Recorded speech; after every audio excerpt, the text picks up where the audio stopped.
Vancouver, in the wake of an explosive provincial government report that detailed the extent of money laundering at BC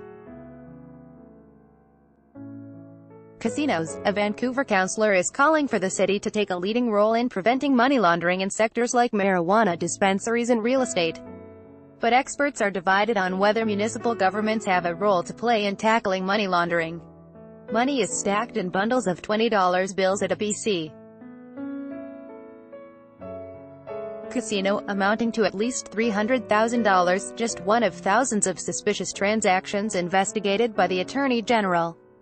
Now Vancouver Councillor Melissa DeGeneva wants the city to take a leading role in tackling possible money laundering in sectors like cannabis and real estate. BC Attorney General, Councillor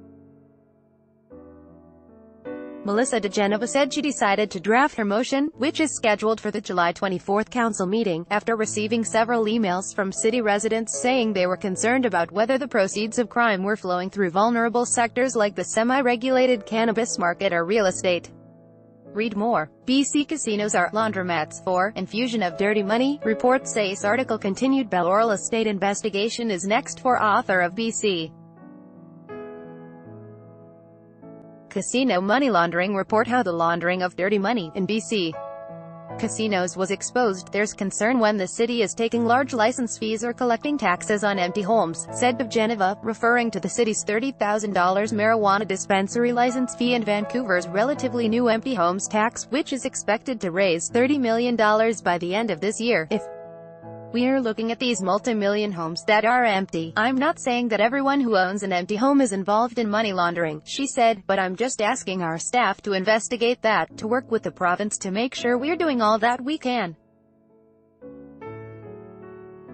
Because I think it would be very unfortunate if we were accepting money that we thought could be the product of money laundering. On June 27, investigator Peter German and BC's Attorney General David Eby released a report that revealed more than $100 million had been laundered in the province's casinos.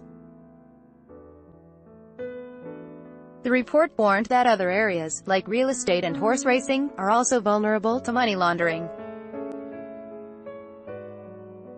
DeGeneva's motion asks staff to work with the province's Attorney General and police to share information that may help prevent and deter money laundering, and to develop some sort of system to identify funds that may have been laundered.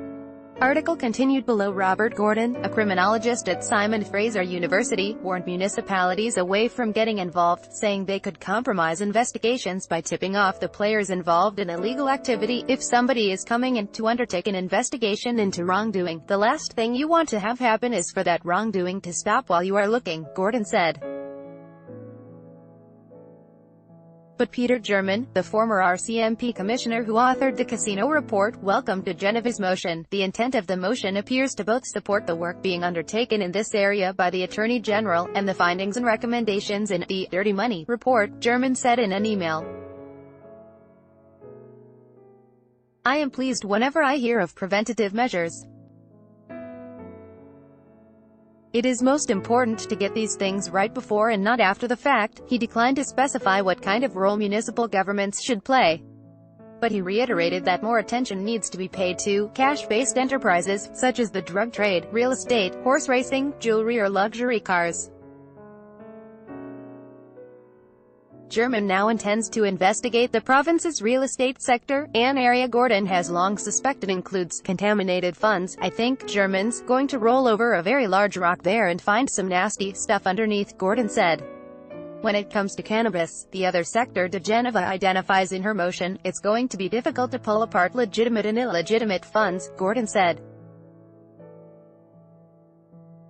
That's because the cannabis sector is in transition, from an entirely illegal enterprise financed by criminal organizations, to a legalized and regulated market that has led to accumulation of capital, which will now become shortly a legal drug trade, Gordon said. There is no bright line to say now we are dealing solely with clean money. Jen St. Denis is a Vancouver-based reporter covering affordability and City Hall. Follow her on Twitter,